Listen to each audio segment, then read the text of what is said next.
suis enseignant en économie et en univers social depuis 32 ans. Pour vous parler un petit peu de mon cours d'économie, il est axé à la fois sur l'ancien programme et l'entrepreneurship. Mais j'utilise FinicoLab, donc c'est des activités interactives qui permettent d'ancrer le savoir, les connaissances dans une expérience vécue au préalable. Amener aussi une réutilisation de l'activité dans un contexte signifiant. Ils peuvent comprendre des concepts qui sont compliqués, une forme d'heuristique, on résout des gros problèmes, un plus petits problèmes, mais aussi le fait qu'ils veulent jouer. Je commence un nouveau cours. Est-ce qu'on va jouer, monsieur? Moi, c'est un principe que j'utilise pour la connaissance, mais en même temps, il y a une motivation. J'appelle ça des jeux sérieux. C'est utiliser les jeux sérieux pour résoudre des problèmes. L'interaction aussi est très, très forte.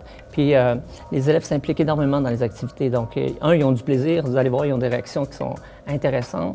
Et puis, en cours de route, je peux aussi interagir individuellement avec les élèves en fonction de ce qu'ils ont émis comme commentaire pendant l'activité. Ça facilite beaucoup la motivation chez les élèves et ça facilite aussi mon enseignement. Il faut donner du sens. Lorsque j'enseigne, il faut toujours que j'ancre les connaissanses dans des exemples du quotidien des élèves ou se rapprocher du vécu des élèves pour qu'ils s'approprient aussi et qu'ils puissent discuter de cette nouvelle connaissance-là. On leur permet de bouger, on leur permet de parler.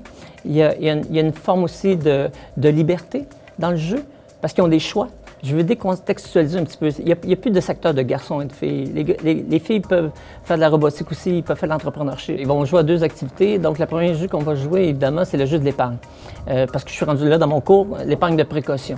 Donc, c'est intéressant parce que lorsqu'on voit les budgets, je veux faire comprendre à mes élèves qu'il y a deux types d'épargne, l'épargne de précaution et l'épargne d'investissement. On va jouer à un jeu dans lequel vous allez devoir prendre des décisions. Et ces décisions-là sont simples, c'est-à-dire que vous allez avoir un revenu. Donc, vous allez avoir un revenu de 1 000 $ par mois et évidemment, sur le 1 000 $, vous ne pouvez pas dépenser tout. Vous devez garder des sous, vous devez payer les dépenses essentielles et accessoires. Est-ce que vous vous rappelez c'est quoi?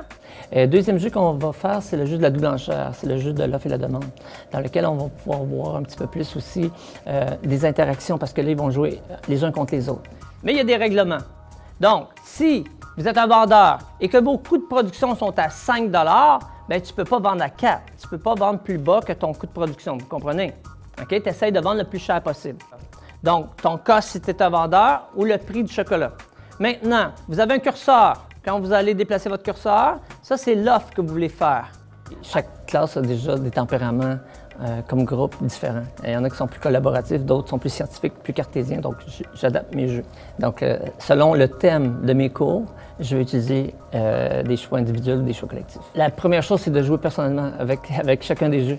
Un, c'est d'une facilité. Deux, l'accompagnement pédagogique a été pensé pour des enseignants qui n'ont pas nécessairement les connaissances au niveau des programmes. Et même eux, ça va donner de la signifiance pour donner leurs cours. Une chose importante, ils sont tous gratuits, donc il n'y a aucun coût ni pour une commission scolaire ni pour aucune école.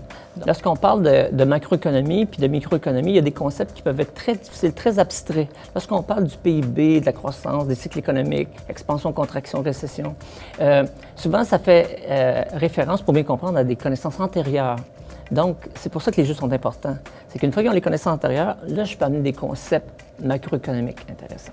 Tous les enseignants vont toujours avoir à prévoir un plan A, B, C, D. Et ça, je le dis à tous les jeunes enseignants. L'idée, c'est de ne pas avoir peur qu'il y ait une difficulté technologique ou une difficulté technique. Parce que dans le fond, les jeunes sont tellement motivés qu'ils vont faire abstraction du défi et on va recommencer l'activité. Et même souvent, ce qui est intéressant, c'est de la faire deux fois.